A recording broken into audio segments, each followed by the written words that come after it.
way soo dhamaatay waqtigii badda Soomaaliya lagu xisaabtami jiray ama kheyraadkeeda la guran jiray ama Kenya oo aan dhul iyo xuduud toonna aan lahayn ay badda Soomaaliya tiraada annaga iska leh wax ka jira ma jira badda Soomaali baa iska leh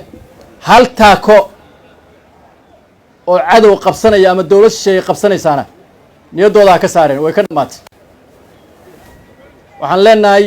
waxa la gaaray xilligii ciidanka badda iyo difaaca xeebaha ay dhammaan ka howlgeli lahaayeen dhammaan baysaskii aan sheegay oo ay lahaayeen dawladda Soomaaliya hadday kheyraadkeeda tahay la guran jiray inaan mar dambe la guran doonin haddii kontraband ama wax lagu soo yaacin doono inaan mar dambe aysan dhici doonin